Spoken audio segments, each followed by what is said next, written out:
What is going on, everybody? Happy Monday. Happy Monday. It is Monday, July the 3rd, 2023. This is another live edition of Steve's Kitchen here on the Around the Point Network. What is going on, everyone? I am that Peruvian Fight TV extraordinaire. I am Steve, and I am not alone. I'm here joined by the good brother, the pride of Detroit, the one, the only, Big Mike. What's going on, Big Mike? How's your weekend? How was your weekend? Mike, I can't hear you, brother.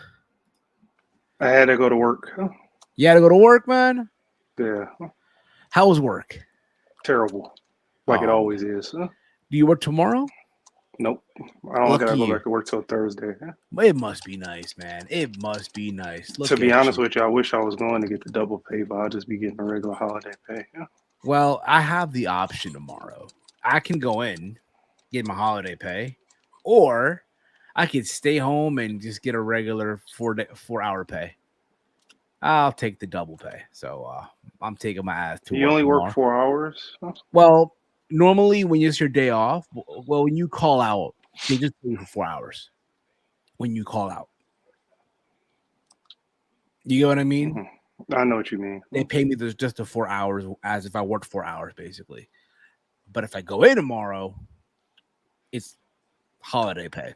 So, yes, it should be a fun day tomorrow. Normally on days like this, it's 3 planes in, just one goes out, and it should be fun. Should be fucking fun. But other than that, though, 4th of July weekend's tomorrow. 4th of July. Let me be correct here. Basically, 4th of July weekend as a whole. If you live in Jersey, just taking the Parkway it's gonna be hectic. It's already been hectic. I've had to sit through traffic today because folks decided to go down the Jersey Shore. It's just All right. hectic, Like right? Like they always do every 4th of July. Mostly, dude, is every weekend now, especially here, like on the north. Especially here, dude. It's a weekend thing. People just like on Friday. I know I'm not taking the Parkway back home from work. Okay, that's when folks like just go crazy with it. But nonetheless, also, I'm sure in your area, I'm sure everyone's area is, and everyone's else's respective area of where they live, we've all been hearing the shots, right? Yeah, it hasn't been that bad though. Leading up to it, I'm pretty sure it's gonna be A pretty mother bad tomorrow. Yeah, Yeah. it'll be like, bro, I don't know if I'm listening to fireworks or gunshots, dude. I have no clue. I have really no clue right now. It's so like, oh, hectic. But other than that, today I went back to the gym after being out for a week. Felt good. Felt real good. Happy to be back in the swing of things and all that. In case you missed it yesterday, we were live here on the channel with ATP Gaming Clash of the Castle Night 1. Likely Night 2 will be tomorrow. Clash of the Castle. So it was a 2-night card. It was a huge card. So we turned into 2 nights, being that it was late, and that was the reason. So it was myself, it was Caden, Chase, and Walter. We were all live basically, and again, it was a fun little card for night 1, and I look forward to night 2. A lot's going down with ATP Gaming. A lot's going down. That I hope you guys tune in for, enjoy, and see what matches we book on our respective shows and all that stuff. But nonetheless, this past weekend in the world of wrestling, dude, was Money in the Bank. I know a lot of people have a lot to say about it. I know a lot of people enjoy the show.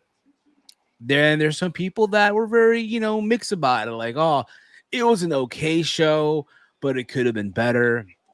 I know Chase here on the channel did a review, and I appreciate him for doing so. At whatever time it was on Saturday, I know he was a little wavy, nonetheless, but he gave his honest review, and here we are, I guess, giving our little review as well.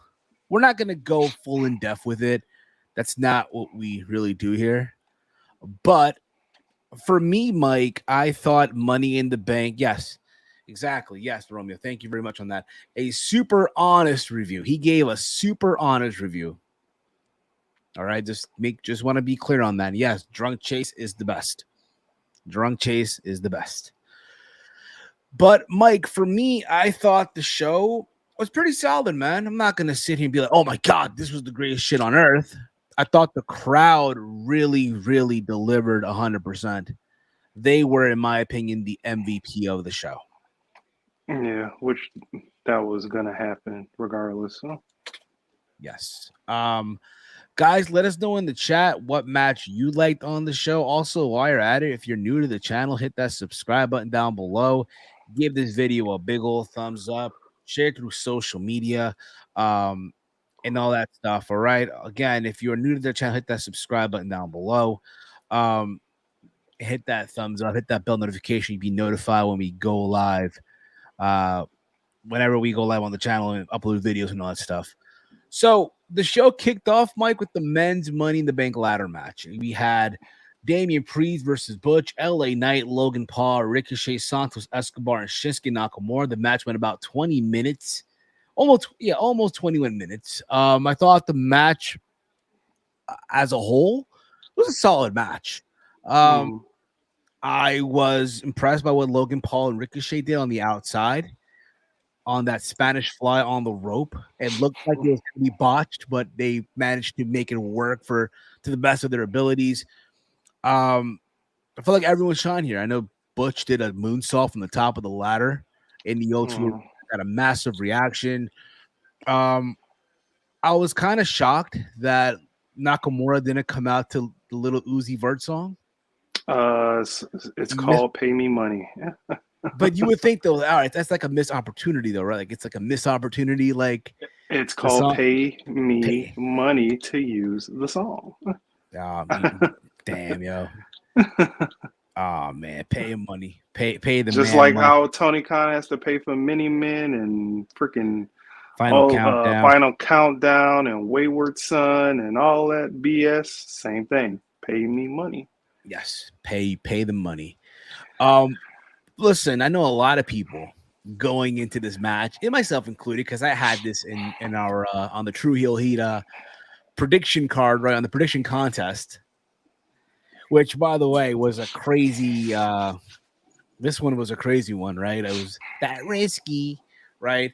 For like 400 I feel like I did better than I expected. I thought I was gonna be down there with you.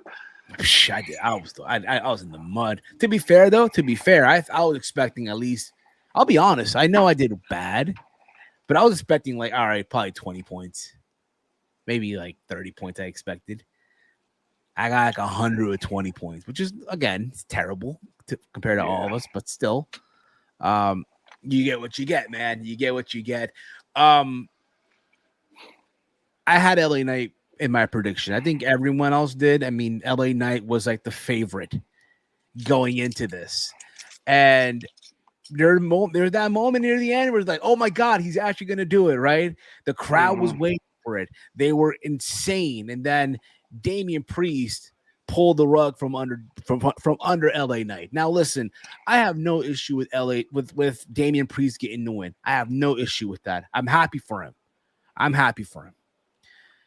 What I've seen, Mike, on social media is kind of fitting for this thumbnail that we have here for this week on the show. Kind of fitting, Mike, if you will. I've seen a lot of people ever since Saturday afternoon, which, by the way, too, let me just say this. It felt cool to watch a pay-per-view at 3 p.m. Eastern time. It felt great. Yeah. Just point that out, too. It felt great. Everyone's saying, oh, LA Knight's buried. They ruined him. Bullshit, right? I've been hearing this. I think people just need to just calm down a bit here. And of course, we're being joined here by the man who hosted the Honest Review on Saturday, Chase Oliver. Chase, what's going on, brother? Steve, why are you being dishonest to these people? You are trying to tell them that LA Knight's going to be okay. This guy is okay for 6 more months. He's okay as long as WWE wants him to be okay. I mean, this dude, he's in the mud. He can't even win when he's over. This is what WWE does.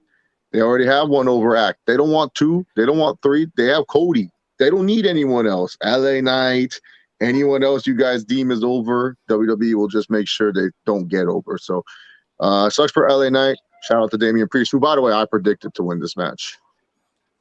Of course. But again, what I've been seeing from people again, oh my God, they ruined him, they buried him, and it's over for him, this and that. It's crazy because like a year ago, right? This guy was Max Dupree. Right? This guy was fucking Max Dupree. He was supposed to be this manager, right? I know he did an interview where they talked about his age and him being a manager and all that stuff. And everyone then thought, oh my God, this guy is dead in the water, which he was. Let's be honest. This guy was dead in the water a year ago. And now here we are a year later, right? People are, the whole thing has got some steam on social media and other TikTok videos, what have you. People doing the he's getting a reaction, right? We said this before, losing to Bray Wyatt, and he has found a way to not be damaged. Because again, everyone loses to Bray Wyatt, they're just not the same. He's found a way to like, all right, people are still behind me and all that stuff. I'm not saying this guy has to be the world champion. I'm not saying that. I don't think anyone's expecting him to be world champion. But I think people just need to relax a little bit here when they say, oh, he's buried, it's done, it's over with, and all that stuff. That's just me. Big Mike, what about you, bro? Sure. People do need to relax. I mean, it's the wrestling community. The MO is overreact. Yeah. So, but nonetheless, he is going to be fine. He's been through much worse already in the Fed. Like you said, it was Max Dupree losing the Bray Wyatt and the freaking pitch black match. That feud in general, was kind of weird. Gave some good clips, but kind of weird. But nonetheless, he's gonna be fine. I'm a fan of LA Knight. He does something that most wrestlers don't do nowadays, is to make himself feel important without a push. And to keep you invested. I feel like a lot of wrestlers don't do that. They just, go off of their work rate. Yeah. Instead. So yeah, I know as well. I don't know if you heard about this or not, Mike. I know you at work. You at work all day. I'm sure Chase, you might have heard this today, but I know Kevin Nash had some comments today on LA Knight. Yeah, he can't change how he sounds. That's ridiculous. I mean, I get it that he sounds like The Rock, but he can't change how his voice sounds. I mean, everyone's voice has a unique sound. So, yes. I mean, do I look at it too? Like, bro, if you're being compared to The Rock, I take it like a compliment. I know a lot of guys nowadays want to mimic the best work rate wrestler and all that stuff, but if you're trying to like portray yourself as The Rock, and people admit that, what have you, I look at it like I think the issue is people are saying that he just sounds like him. Like it's like you can't change it. It's not that he's mimic. He just sounds like him. It's not. He can't change his voice. Like he can't change what his voice naturally sounds like. Like that's just how he talks. Like you can't change it. Yeah. I mean, when I hear him talk, I don't hear Rock. I hear more Austin than Rock because of the raspiness. But yeah, you just can't change the guy's inflection of tone when he talks. Yeah. It's just not possible. Yeah, and also again, you have the gift of gab. Right. Which most people don't have nowadays. I know people have been saying SummerSlam, him and Logan Paul, based on that interaction on SmackDown. You could go that route, but I think also if it's not that, maybe him Austin Theory, that US title. Again, the guy doesn't need to be world champion. I don't think anyone's here is like, oh, make him the world champion now. No. If he gets there, he gets there. And if he does, awesome.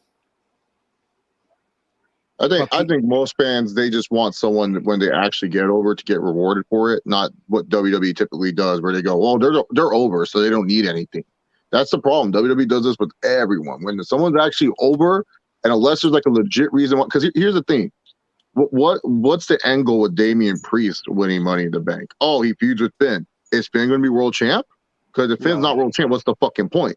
That's the thing. At least with LA Knight, you have one full year to decide, how can we keep this guy over? How can we find a way to get this guy over to the Raw side of things? Or because there's no way. SmackDown, they're already fixated on one feud, and for whatever, and they've separated Roman and Cody until that time comes. Like, it's either Roman and Cody at WrestleMania or Roman versus Solo. They've decided on who Roman is going to face at WrestleMania. It's one of those two.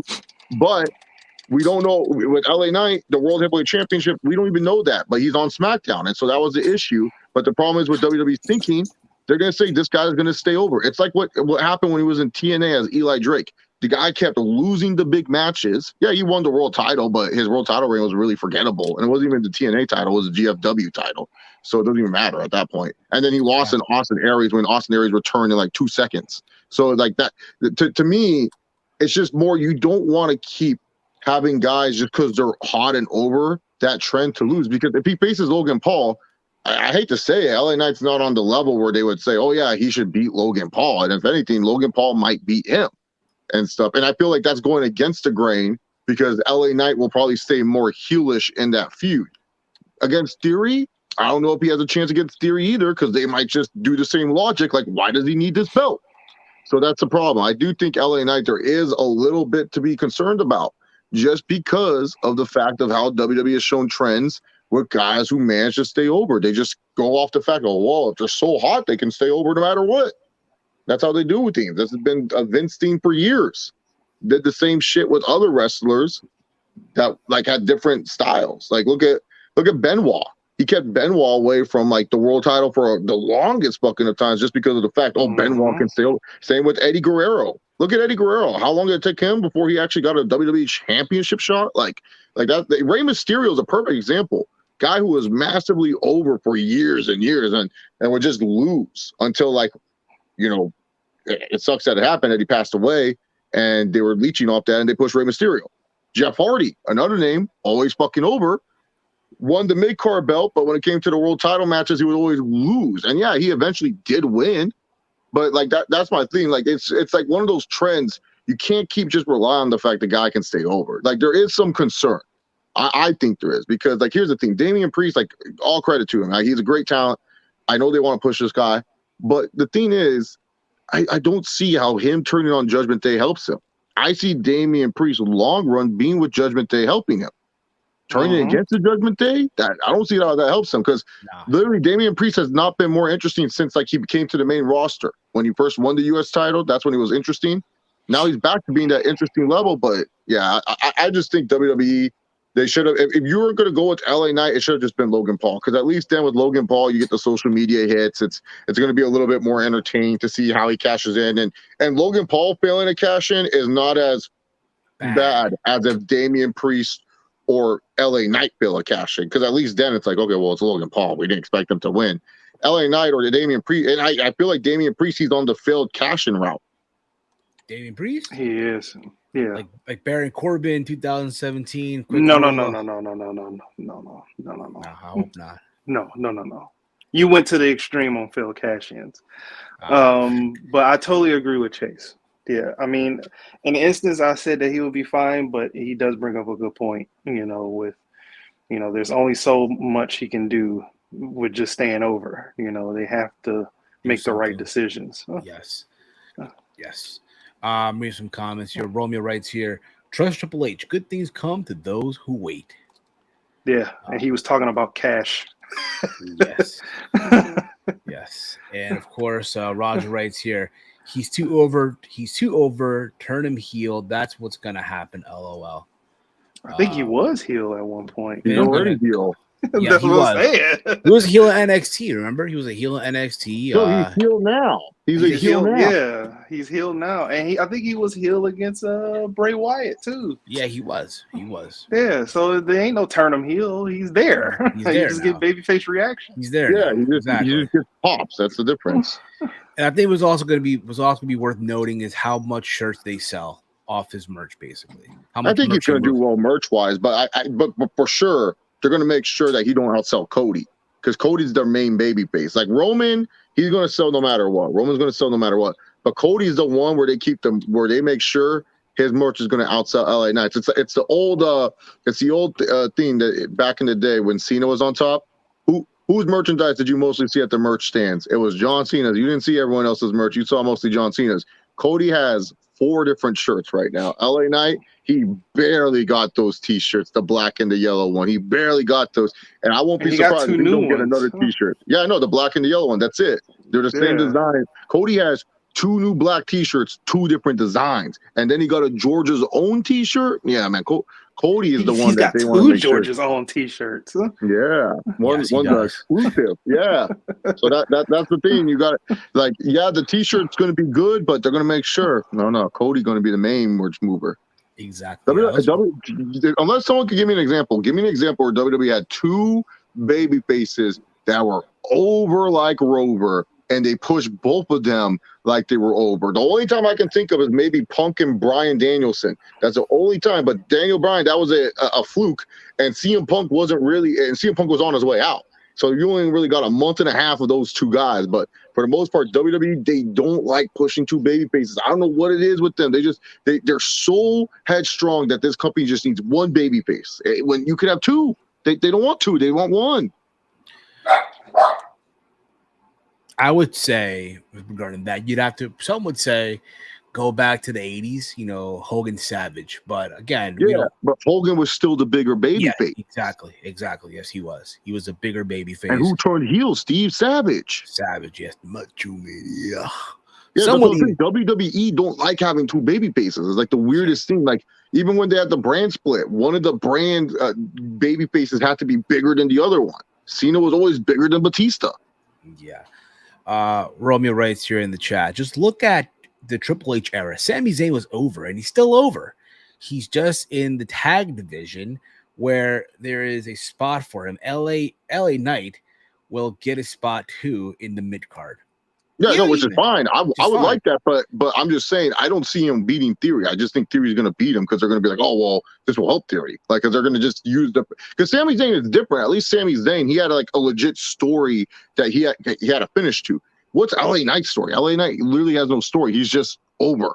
Like that's it. That's my concern, is the fact that there's no story with him. At least with Sami Zayn, I knew there was a story, so I wasn't scared that he would lose it. At least that now he's also with a reliable guy, another guy that Triple H likes, and Kevin Owens. I mean, Stone Cold Steve Austin likes Kevin Owens. He said, I'm coming back to main event against this guy and this guy only. So absolutely. Let's move on here as well. From there we go on to the women's tag team title match. We had Liv Morgan and Raquel Rodriguez versus Ronda Rousey and Shayna Baszler. This match went about 9 minutes, and just be honest here, the one thing that people talking about this is Shayna Baszler turning on Ronda Rousey. Which I'll be honest, when I saw this, I was in shock because I wasn't expecting it. I thought they would have their match, right? Their back and forth, right? And all that stuff. But people, when it was all said and done, were cheering for Shayna Baszler. They were cheering for Shayna Baszler. Well, this is the UK crowd. They appreciate her. When she touched back down in the States, it's going to be crickets. Yeah, I guess so. But nevertheless, this caused the whole fiasco in which Liv Morgan, someone to start to laugh, and Raquel Rodriguez to recapture the women's tag team titles. It kind of is crazy because I was saying this on the watch along, you do this, so you basically have Elba Fire and Isla Dawn, and I get it, right? Ronda and Shayna are the bigger names. I get that. But you have them drop their tag titles just for this to happen. I do you one better. If Liv Morgan didn't get injured, they're going to lose to them. That too. Yeah. It's not just because it's just Ronda and Shayna, because Ronda's a big name. Yes. They're going to lose them regardless to whoever was on the main roster first and whoever had them. Now, so it doesn't matter. Yes. Now, the word going around as well, this is Ronda Rousey, her time in the Feds is going to be coming to an end soon. We don't know when exactly. We don't know when her contract is up, which I'm fine with. I think, at this point, at this stage of the game, Ronda just, wants to be a mom, be with her daughter. Awesome. She had her moment, but it hasn't been the same. Just be honest here. right? And if she's going out putting over her friend, so be it. Chase, what's your thoughts on all this, bro? I thought this match was a nothing forgettable match. I don't understand the heel turn. I mean, Ronda and Shayna have been this absolute unit since WrestleMania. Now all of a sudden, because of one little shove, Shayna Baszler, there was no hints, no hints where it's like, okay, Shayna, there's a reason for her to turn. It just happens, and now we have to wait for Shayna to cut like some half-ass promo, and then Ronda Rousey to try to act like she's sad about this. Like, good for her. I hope Ronda Rousey has a good. I don't know if this is going to be her final match for WWE, but has a good last run in WWE forever how long we have her, and hopefully she doesn't rush back that UFC return. I don't think that'd be very smart. But hey, she can do whatever, man. She made a lot of. To quote Dana White when he talks about certain fighters when they're at the end of their careers or they're at a certain point in their careers. This is what I'll say about Ronda Rousey. She made a lot of money. She has a farm. She has a husband and a kid. She can do whatever the fuck she wants. So good for her. Exactly. But again, the match itself, like y'all say, it was a bunch of nothing, just more for the moment. Let's move on here. So from there, we go to Gunther versus Matt Riddle for the Intercontinental Championship. This match went about 7 minutes and 44 seconds. I'll be honest here. I thought the match overall was okay. Not one of Gunther's best matches per se. Like I've seen him have better matches. This is again Gunther won as I expected. Made Riddle tap out, which kind of shocked me to be honest. I was expecting him to hit the power bomb and that was it. But what people are mostly talking about here is the return of Drew McIntyre. He made his return, hit the Claymore on Gunther. People are already speculating SummerSlam Gunther and Drew McIntyre, but also people are under the impression that Drew signed a new deal, being that there were talks of his deal coming to an end at the beginning of early next year. And that's why he's been gone. I know Triple H said in the media scrum that he was getting fixed up for some nagging injuries. Nevertheless, happy to see Drew back. I think him and Gunther at SummerSlam, should the match come about, will be epic. Good back and forth, right? Do I see Gunther losing? No. Now, yes, Drew did not sign a new deal, but that was the word from people that were speculating. Because again, he just showed up. I just think it's him finishing up whatever he has left. And should they come to a new deal, awesome. Should he decide to leave and go elsewhere, so be it. All So right. be it. Big Mike, your take on all this, bro. So the match itself, Gunther and Riddle, disappointment. Thought they could have did a little bit more. Thought they should have deserved a little more time than 7 minutes.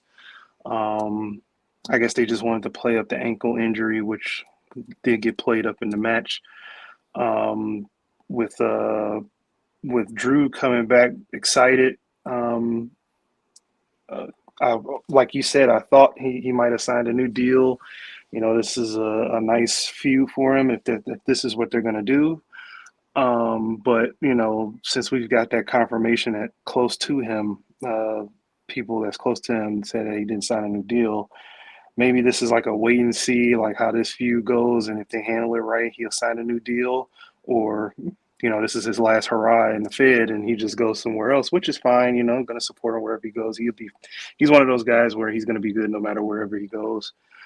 But yeah, it's going to be interesting nonetheless. I'll take the match. I'll love to see it in person. If so, if they give him the belt, I mean, I don't know, but I hope I don't know. I don't know how I'll receive that. They should not. Yeah, I don't know. Maybe that would be like, yeah, give me the belt and and I'll stay, or I don't know, man. I just don't know. But I would want to see Gunther break the record. Like nobody's gonna as older as this record goes and more young fans come in, nobody's gonna know who Honky Tonk Man is. Like nobody knows who Honky Tonk Man is now with this generation, so it doesn't matter. So yeah. Chase, what about you, man? Yeah, it was just an angle match. Didn't really care for it. Didn't do anything really of all that importance. Cool for Drew. He accepted for the mid-level exception. He sat out for nothing. Good for him. And have fun with the mid-card, buddy. You can get the main event body, but you'll never have that main event feel. So good for you, bud. But yeah, don't care. I really don't care. Drew and Gunther, we saw it already. I saw it better. Triple threat main event at WrestleMania. That was great. Yeah, I don't really care for Drew coming back to face Gunther. Like Drew, I don't know. I don't think he knows his own worth. I think he's damaging his worth, to be honest, doing this. Going back for a mid-card feud. Like, come on, Drew. That's like Cody coming back to AEW. And he's like, oh yeah, I want that TNT title. It's like, what? You want for the TNT title? Like, not even the international? That's something that they would do too. They were like, we got to keep up the gimmick. You're not going for the world title. No. He's going for the Ring of Honor world. He's going for the Ring of Honor world title. That's what he's going for. Yeah, like I don't know. Like I'm happy Drew's back, but it's like Gunther. His feud should be something where it's like someone that scares me. That's going to take the title. Drew doesn't scare me. Drew just seems like he wants to go put over his good buddy, and then, when his contract runs up, he goes and gauges the market, and then once he realizes that AEW is not going to pay him what he wants to get paid, he's just going to go back to the Fed. So it doesn't matter. Yeah. This is that dumb unfinished business storyline. I hate it, but you want I like someone the to scare two Gunther? Participants. Huh? You want someone to scare Gunther? I got you, bro. My man right here. No, Goldberg's too busy. He's going to be an all in. He's going to be all in, Steve. He's fine. Don't do that. But yeah, we tried, Bill. We tried. I'm really like, just like, look, Drew, good luck, get your bag, but you're gonna go be back. It's okay. And if you want to take a pay cut to go to AEW, you can take a pay cut. It's okay. Yeah, I'm sure Drew Galloway cannot wait. But anyway, I can't wait till Drew gets to AEW. He has his first usual feud. He does a run in. He's interrupted, and then we're making videos months from now saying, wow, I can't believe Drew lost to Orange Cassidy. Like, Jesus Christ, man, this guy, we thought he was going to be a big deal, can't even win the international title. And then Drew is going to find some dweeb to be a tag team with, and he's going to be like Jay White, but with TRT in his system. It's just TRT Jay White if he goes to fucking AEW. If he goes to AEW, he's just Jay White with TRT. He's just going to do a bunch of nothing. Like if I was AEW and I got Drew McIntyre, fuck whoever your world champion is. He's your world champion. Like, it doesn't even matter. You just make him world champion. But that's not how Tony Khan thinks, because Tony Khan has like a giant calendar, and he's so fucking like set on his stupid ass calendar. He doesn't know when to audible when he gets something good. So yeah, he's just gonna force Drew to be TRTJ White. So it's all right. That's how it's gonna go. So Drew, I suggest if you're mad now about creative, if you're mad now about your contract, just know, to quote CM Punk, the grass is not always greener. It's where you fucking water it. Absolutely. From there, we go to Cody Rhodes versus Dominic Mysterio. This match went about 8 minutes and 38 seconds. The match itself, it felt like a television match. I'm pretty sure, give these guys more time. I'm always fine. Give them more time. I'm pretty sure they can have a better match. I know I said in the predictions, I'm like, imagine the scenario of Dominic winning, right? Thankfully, that didn't happen. Thankfully, the wrestling gods, went a different direction to have Cody getting the win. The match itself was, like I said before, a television match. I didn't go crazy about. I know everyone was expecting Brock to show up. Didn't happen. Did not happen at all. But nonetheless, Cody got his win. Pinned Dominic 1, 2, 3. Whoop-de-doo. Chase, your thoughts on the match? Man, I wish they would have put this one on SmackDown. Maybe put the tag titles on this pay-per-view or the women's title match. I mean, this felt like such a SmackDown match. Like, oh my good, like it did not belong on a premium live event. But it's Cody, so of course, you got to have Cody on the card. You cannot not have Cody on the card, because then fans would complain. Let's see, he's ruined. He's not on the Money in the Bank card, so they had to put him on the pay-per-view, which. Smart move, like I said. But, yeah, just a forgettable TV match. Good for Cody, though. He's very good at, making boring-ass matches at least somewhat entertaining. Like, he's very good at that. I feel like that's something that, was missing during his time in AEW, was that AEW misses now, is the fact that Cody, he can kind of feud with anyone, and it kind of, the match is intriguing for whatever fucking reason. Like, remember he was feuding with Anthony Ogogo? man, people were intrigued with Anthony Ogogo at that point, you know. So that's what I'm saying. Cody just knows how to Anthony do this. Ogogo. That's a name I haven't heard in a long time. Yeah, dude, no one's heard this name. I think Anthony Ogogo forgot that his name was Anthony Ogogo. He's like, "What the fuck? I'm still alive." But no, but for real, it's like that's what Cody does. I don't know how to explain it. He just gets people intrigued. He's just very good at this and stuff. So he was able, but this match should not have been on a premium live event. I think under better circumstances, Cody versus Dominic would have happened on SmackDown as the main event, and we would have got one of the title matches. But yeah, it was forgettable. Yes, reading the comments here. The talk of Drew going there, going that is like the story of NBA free agency. Yeah, basically, pretty much. Big Mike, your thoughts on the match, bro? Yeah, the match was kind of not good. It was like a TV match, you know. It was kind of like a TV match, so it is what it is. And on the True Heat channel, I agree with SP3 where he said that we probably got to start looking at Dominic and his reactions on their reviews. Like, is he getting like? Do we have to listen to hear like him not getting these, you know, scathing reactions during his promos? This is like gimmick heat or real heat. You know, we just got to start looking at him. You know, Yeah, now, absolutely. yeah, Yes. Draymond Green staying in the war equals Drew staying in WWE. yeah, exactly. Yeah, exactly. No, pretty much. But yeah, Dom's reactions don't translate to his matches for sure. Like, he gets all these boos, but the fans, they didn't really boo him all that much. Yeah, they don't care. Huh? Yeah, it's sad too. They don't care. But the Brock match, I think, is happening at SummerSlam most likely. I know there are people saying, "Oh, bull rope match." I don't know. From there, we go to the women's Money in the Bank ladder match: Io Sky versus Bayley, Becky Lynch, Trish Stratus, who looked amazing, respectfully, Zelina Vega, and Zoe Stark. Would you all agree this was better than the men's Money in the Bank ladder match? Oh yeah, way better. This was better. Yeah, in my opinion, I thought the men's never got to that second gear. Like, I felt like it was kind of stuck in neutral for a bit. But yeah, I know this one was way better in my personal opinion. Yes, Dom Mysterio equals Fred Van Vliet. But yes, I felt like the women's ladder match was better than the men's. Oh my god, people are shocked that I'm saying this, right? Steve, you don't like women's wrestling. I'm shocked. Only Caden says that, Steve. Shut up. I know. But nevertheless, I thought the spots here were good. I felt like Trish had a slow start in this match, but managed to pick it up.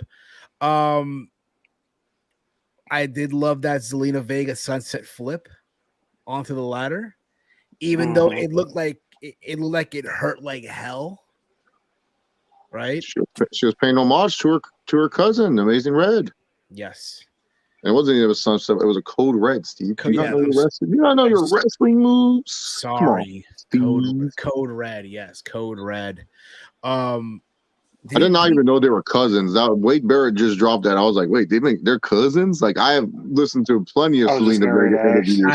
I think they are. I do recall hearing rumbles about that. But again, just like you, who told you these rumbles, Steve? Are you in New Jersey? Someone's like, oh, they're related. I could have sworn I heard that years ago. I heard. I just learned that. Like Wade Barrett, like that sounds like something that Excalibur would say on commentary. Wade Barrett's like, oh, doing it for her cousin, Amazing Red. I'm like, who the fuck knows Amazing Red? Activision legend, Amazing Red. Have you ever like? Is Wade Barrett even bumped into Amazing Red? Wrestled him? I don't even think so. I don't think so either. He barely spent time on the UK Indies. He looked good from the start, so he just went to WWE. Yes. So there was that. Again, everything just even the whole Bayley throwing Io off the ladder. But when it was all said and done, Io Sky handcuffed Becky Lynch and Bayley together to win the briefcase. I'm happy for her. Good for her. I had that in my prediction. got that one right. Now the question is, what do we do with her? Do you have her cash in, after someone's having a match, or do you have her cash in, ahead of time, or hell, defend that briefcase against Bailey, probably at SummerSlam? They can go. Yeah, they can go a multitude of ways. Like you can do the Asuka and Io feud because, like I said, that promo where they spoke Japanese throughout the whole promo, it's like they didn't do that for no reason. And also you got that dynamic again, like how Damian Priest and Finn, Bailey, Io, you got that dynamic. Or she can just hold on to it for a while and just scare both champions. Exactly, yeah. But it's just so many ways you can go. Of course. Chase, what about you? I think it's going to be interesting because it seems like they're going to do the whole Bailey is claiming she's money in the bank as well. So it's going to be interesting to see if Bailey kind of controls what Io Sky does with it. I forgot they're on Raw Damage Control. So no, are they SmackDown or Raw? They're SmackDown, right? Yeah, they are. I believe they're SmackDown. Yeah, they're SmackDown. Yeah. Okay, they're SmackDown. Yeah. So, yeah, I think right now SmackDown's women's division pretty locked with. They're most likely going to do a crazy triple threat, and that's when we'll kind of maybe see Io cash in. I wouldn't be surprised though if Io is the first one to cash in and fail because of Bailey. It would suck for her, but I wouldn't be surprised. Yes. Reading some comments here as well. Have Io Sky get a title and have Asuka pass the torch. Basically, Bailey, they're both winners. Bailey won also. But you could do this whole thing with Christian doing an AEW, right, with the TNT title. Like he's holding on to the title, but it's Luchasaurus's belt, right? I would only like to see that if Zoe and Trish won. Let me see here as well. I love this commenter. You know why LA Knight lost? He did not pick the wrestler to beat another wrestler who in turn would climb the ladder and get a briefcase. I love this comment. Fucking do.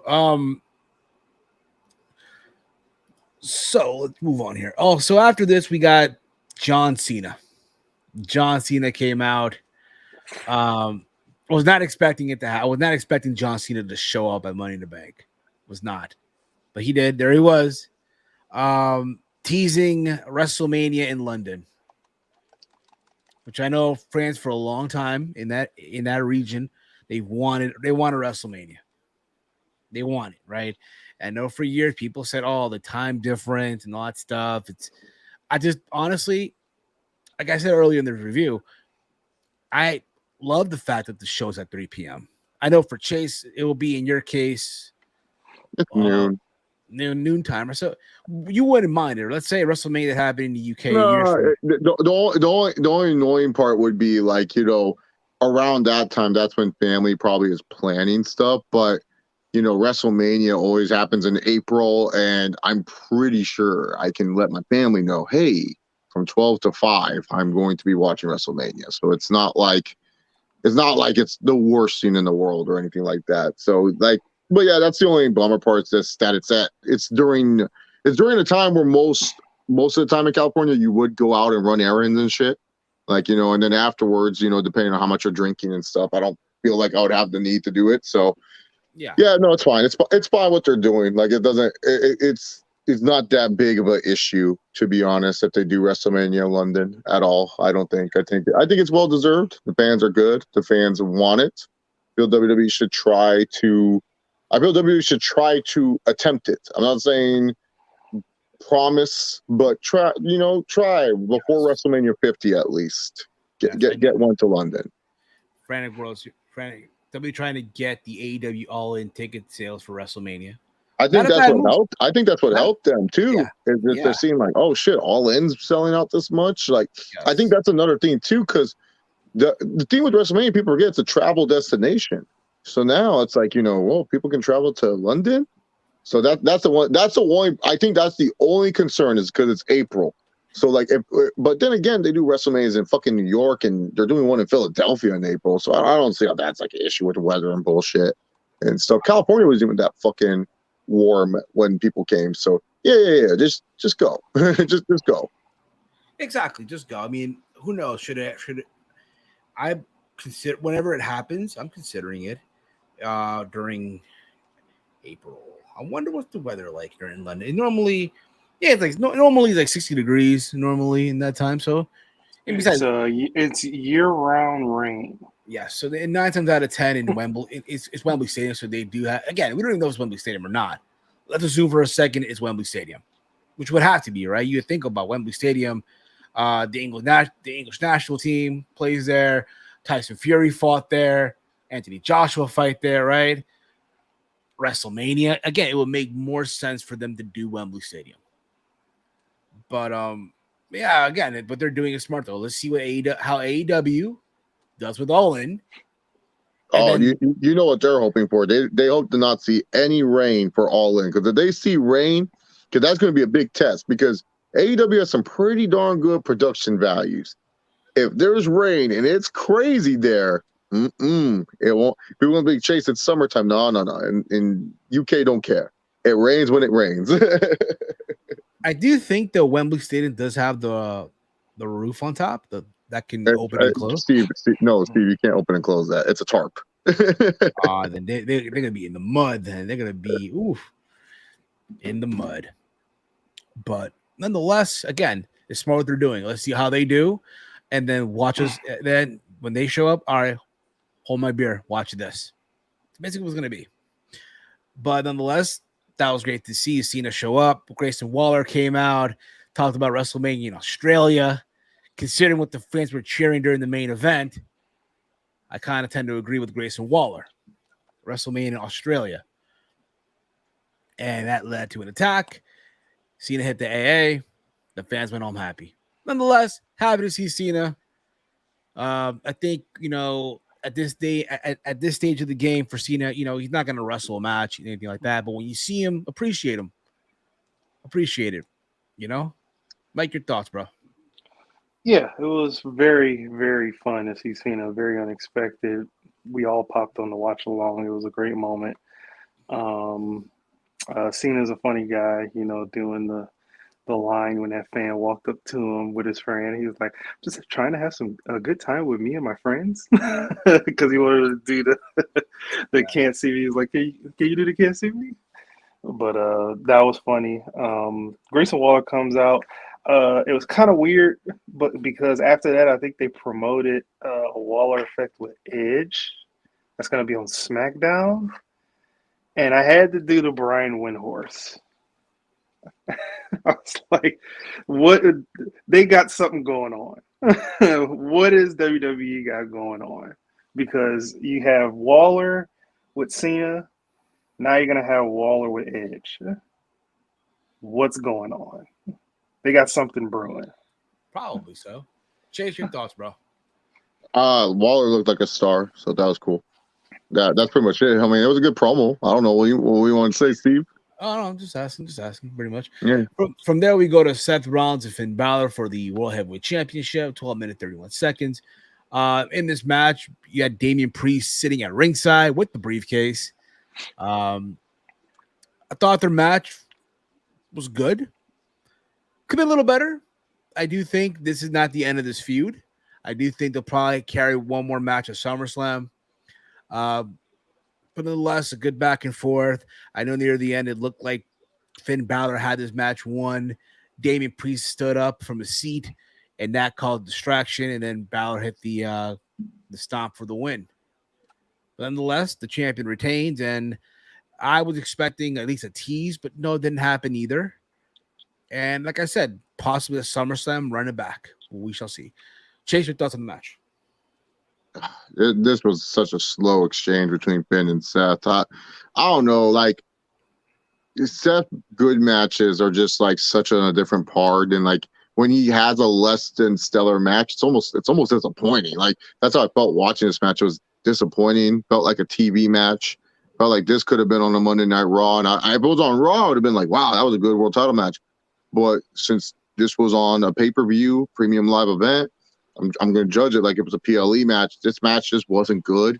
I felt Priest being forced with the story. Like, there was no threat of Priest cashing in. Like, I didn't feel like there was any threat, which should have been maybe the time for him to try to cash in, because you want me not to think, oh, it's not going to happen, and then be like, oh my God, it's going to happen. Like, there's no threat. And then it was just like the ending was so weak. Like, oh, Finn, like, he got eyes in the back of his head, like he knew Priest was going to get up. Like, what the fuck? Like, you didn't even hit the coup de grace. Like, at least have it where Finn hits the coup de grace, and then later on Priest gets up, and then that's where Finn starts to look and stuff, or have it where something of that nature. I don't know. WWE, they're gonna do their best. All I'm saying is this: if you're gonna do Priest and Finn, it has to be for the world title. You did not give Damian Priest the Money in the Bank briefcase to cash in for Gugats. He needs to win the world title. You can't have him cash in and he goes, oh, well, at least I wrestled a match with Benito at Backlash Puerto Rico. Chambea, Jala, like that doesn't do shit. That doesn't do shit for Damian Priest.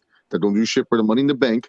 You need a successful cash in, because the last few Money in the Banks, Austin Theory cashed in on the U.S. title and then admitted in the promo afterwards he was scared to face Roman Reigns. Otis lost his Money in the Bank to The Miz, and The Miz cashed in and won successfully, but his title was only a 9-day reign. Like, it's like very forgettable title reign that he had. Big E, he announced early, I'm going to cash in, but even despite beating Bobby Lashley, Drew McIntyre, and of the sorts, people still felt he was a forgettable champion, and then Brock Lesnar ended up beating him like it was nothing. So there's a list of people that I just named. Those are your last 3 cash-ins. Minus Big E, yes, he had a lengthy run with the title. A lot of people still think his title reign was very forgettable. Yeah, forgettable. So that's the thing where WWE's at. You really need to hit a home run with Damian Priest as Mr. Money in the Bank. Because like I said, at least with LA Knight, he's over, and you have a year to figure it out. With Damian Priest, you don't really have a year to figure out. You have the shelf life of him and Finn beeping of the Judgment Day. How long can you make this beef simmer? How long can you keep this in the oven? How long can you slow cook this scene to make it interesting? That's it. So, absolutely. Yeah, and also what I hated the most about this match too. It's like, Seth is now the world champion. We should be focusing on Seth Rollins being a good world champion. No, the focus is on Priest and Finn. So you're taking away focus from the world champion, which I always hate in world title matches. Yes. Big Mike, anything you want to add to this? I'm just gonna piggyback off of what Jake said about the whole cash-in situation. Yeah, you're taking focus off of Seth, and also it all depends on with Damian Priest how they're gonna book him, because like I said before on many streams involving the Money in the Bank, I hate the booking of you lose just to cash in for that big one. With Priest, is he gonna get that same treatment since you got Finn involved? Is Finn gonna get so insecure he's gonna start costing them singles matches because he has that and he wants to go, back for the world title again.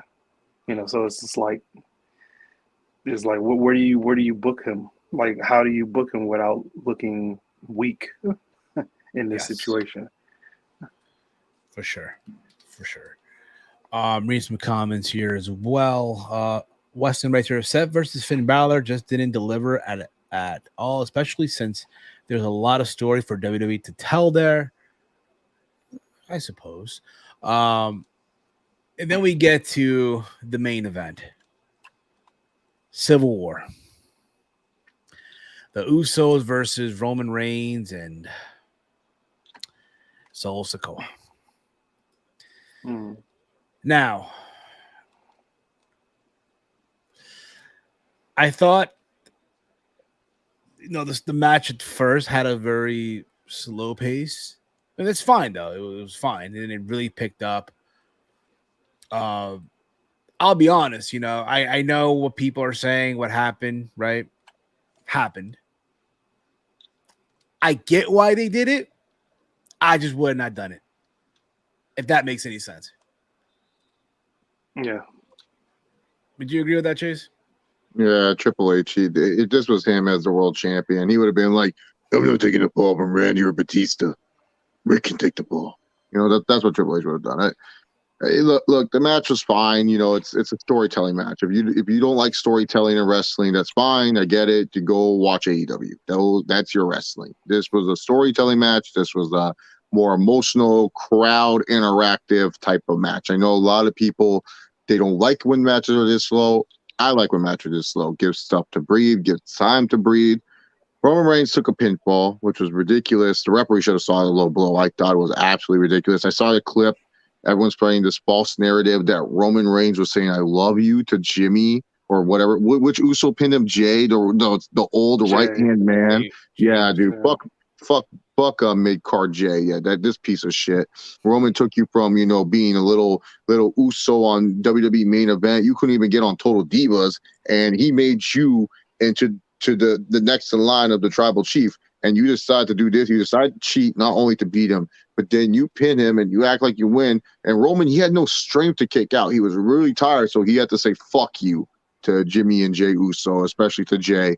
That's all I got to say to them. Fuck them. But yeah, the match was good for what it was. The match delivers on what you expect this match to deliver from a story beat thing, and it gives Roman a challenger for SummerSlam because I don't think they had anyone. So they're like, oh well, we gotta make someone a challenger. Yeah, like I said though, I get why they did it. I just wouldn't have done it.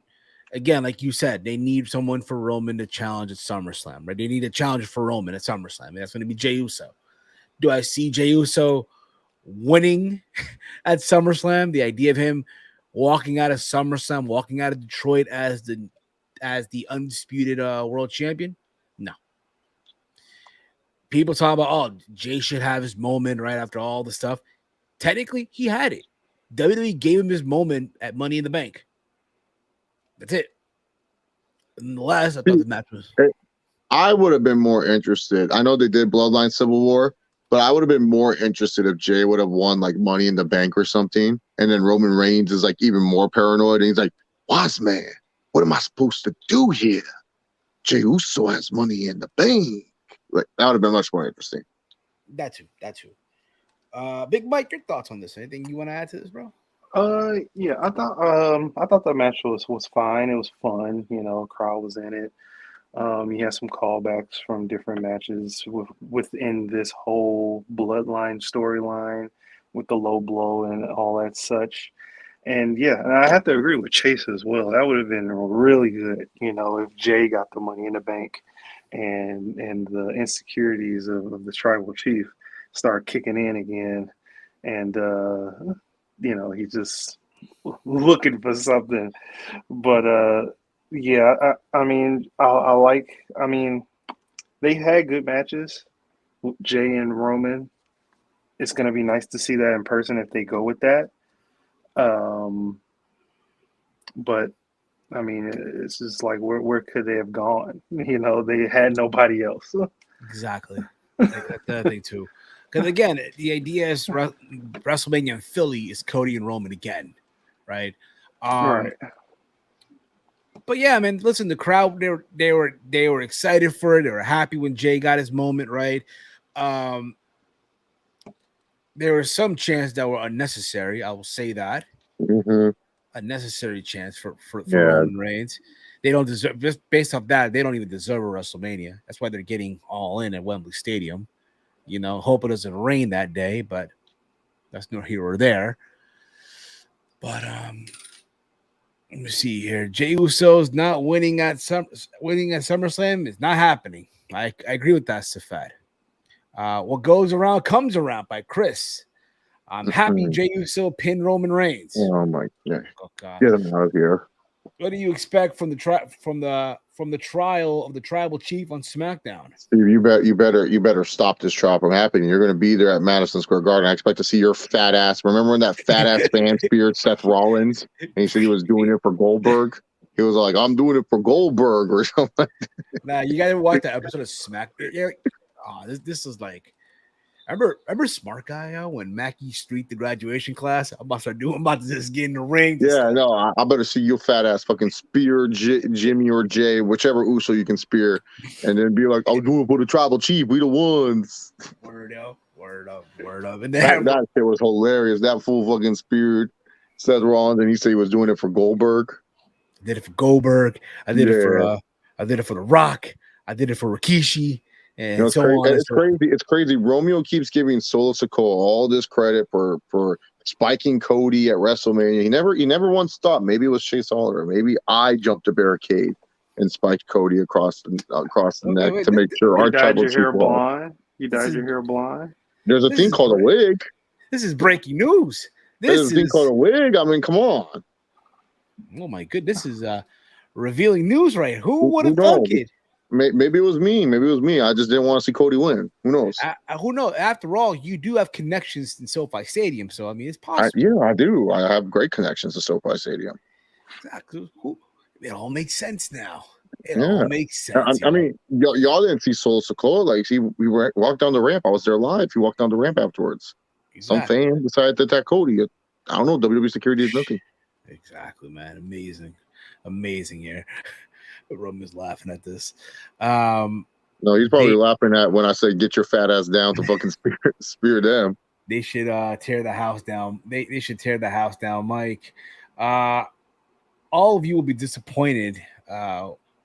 Will at SummerSlam and realize that the tribal chief can overcome anything, and he'll overcome you haters in 2015. He'll do it again in 2023. I mean, if I recall, Chase, wasn't Weston in 2015 praising the farm animal? Yeah, he was. If I recall, man, 2015, you were praising Daniel Bryan. He says it wasn't me. Look, I look just like the hooded individual, Chris LeClaire. This is the hooded individual at WrestleMania. Just had a blonde wig. There we go. Exactly. I was wearing a hood at WrestleMania. I have pictures. So you wore brown things? Huh? You wore brown things? He had a tan. You had a tan? What the hell? You got a tan, man. The tattoos. You've never seen me tan? Damn. The tattoos are identical. I've never seen you tan before. The tattoos are identical. I mean, hey, seems legit to me. Seems legit to me. Seems legit. But let me see what I can do. Let me see if I know someone that works concessions at MSG. Yeah, you better go spear fucking Jimmy or Jay. I don't care, one of them. Preferably Jay, because Jay's the main trader. But I can understand if you get confused. I still get confused, and they have different haircuts. Watch me spear the camera guy instead. Yo, spear the camera guy. Oh my goodness. But yeah, overall, listen, Money in the Bank. I thought it was a solid show. The crowd delivered. I felt like overall, the Fed this year, when it comes to the premium live events, they all delivered. They've all delivered. I know for some people out there, they will look at this show, again, the weaker out of all of them. Would that make sense to say? Like the weak one out of all of them? Not bad at all. For me, it was the weakest for sure. Yes. Big Mike, what about you? It wasn't the weakest for me. I was still entertained, but I felt like some matches should have been a little more, oomph to them. Absolutely, yes. Let me see here. Western writes here in 2014. I did in 2014. In 2014 I did, but I've always liked Roman Reigns. What's wrong with you? Daniel Bryan. Floyd Mayweather over here can't even fucking read. And in 2014 I did, but I've always liked Roman Reigns more than Daniel Bryan. You just changed it around, and you just read it. It took you 5 times. 10 out of 10 because Jay Uso pinned. All right, Chris O'Clair, you're banned. Get him out of here. You got horrible sports takes, and now you're having horrible wrestling takes. What's going on here? You know what, though? Had this guy booked the show, it would have been Roman. Man, QT, yeah. If he would have booked the show, yes. I did not catch the media scrum. Did any of you guys catch it? Like, it wasn't worth it. The only highlight was Triple H being like, "Where's the females at? Where's all the female reporters?" And then the female reporter talked about a UFC takeover, and it pissed Triple H off. So that's near the end, Steve. It's literally the last 5 minutes of the press conference. Just watch that. You don't need to watch anything else. Pretty much There's just Cody was just being Cody. He was just being awkward. He was just being super extra in front of the media. Then the 3 Money in the Bank winners, because Bailey and Io are sharing the Money in the Bank. That's where you got that information. They were kind of like just talking and stuff. And then I fast forward through the rest because everything else looked pretty boring. Seth didn't seem watchable, and then Triple H came out and he answered every question that he could. And then at the end, it was hilarious. So yeah, I would say just watch the last 5 minutes. Yeah. So wait a minute, let's see what people are writing here in the chat. I'm about to wrap this up actually as well. In all time, Roman Reigns is better than Daniel Bryan. Fight me, you hardcore simps. What the hell? Well, that was okay. Cody said winning the World Heavyweight Championship is not finishing the story. Guys, I came back because I need to win the title. I mean, bless Seth. That belt that he has is great, and he's going to do wonderful things with it. That is not my story. That is not what I need. What I need is that WWE Undisputed Universal Championship. And then then everyone was just crickets after he said that. No one's like, everyone's just like, and then you hear Sean Ross Sapp like coughing in the background after he said that. Like no one cared. Yeah. Well, ladies and gentlemen, that's going to be it. Roman would have came out and did that one thing again where he's like, oh, that was still the best, where he asked the reporter to acknowledge him. Where he has poor Alex McCarthy goes, will you acknowledge me? There you go. Well, ladies and gentlemen, this is going to conclude this episode. Chris, I'm joking. Calm down, Chris Leclerc. Come on, Chris. We're just joking around here. Nothing. Don't call me boring. I don't think I'm boring at all. No, he's not. He's amazing. Chris, what's the matter with you, man? Come on, man. Come on, man. Now, before we conclude, anything you guys want to cover? Anything else that we feel like we should, real quick, before we put a bow on this? Well, we should talk about Collision, and never mind. Nothing. I didn't watch Collision. I didn't watch Collision. I heard that was it Goldust? I'm sorry, Dustin Rhodes pinned lots of powerhouse Hobbs. Samoa Joe beat Roderick Strong. I know that made Chase happy. Surprising. Fuck Roderick Strong. And it's gonna be Samoa Joe and Phil this Saturday. Oh man. Basically, Phil, Punk, and Joe are going head to head with Volkanovski and Yair Rodriguez. Good luck with that. Oh man, yeah. Quick prediction. I think Alexander Volkanovski and still UFC Undisputed Champion. Yes. I hope all of you, thank you. I hope everyone enjoys their 4th of July tomorrow, whether you're going to a barbecue, whether you're going to the beach, whether you're doing a pool party, you got family over, or just like any ordinary day. I know Chase Covington will be having a grand old time tomorrow, right, Chase? Oh, yeah. He this is his second favorite holiday, Steve. I don't even think you would guess the first one. Christmas. No, it's another holiday. President's Day. Oh, yes. That's his favorite, President's Day. Yes. It's in February. We don't get a day off or anything. His favorite holidays go President's Day, 4th of July, Memorial Day, and Veterans Day. So you all know Chase Covington's favorite holidays. I mean, this is one of his all-time favorites. So, yes. Well, it's going to be it for us today, guys. Thank you all for tuning in today. If you're new to the channel, once again, hit that subscribe button down below. Hit the bell notification. Be notified when we go live almost every day. You can follow Around the Point Network on Twitter at AT Point Network. We won't be live tomorrow. I decided to, being that it's 4th of July, want the boys to enjoy their holiday tomorrow. Whatever it is that they're going to be doing tomorrow, just enjoy it tomorrow. We'll be back Thursday for another episode of Sad, something about Dynamite. And then Friday, whether it be ATP Gaming or the flagship show, we'll see what happens. Or maybe both. We'll see. All right. You can follow me on Twitter at HeelSteven. Chase, let them know where can the fine folks check you out. Chillin' with Chase YouTube channel. Sometimes I upload shorts when I'm not being lazy. There you go. And of course, Big Mike, let them know where can the fine folks catch the Pride of Detroit. Yeah, you can catch me on Twitter at DetroitGamer313 when my rate limit hasn't exceeded, if that's a thing anymore. But man, in the mud. right.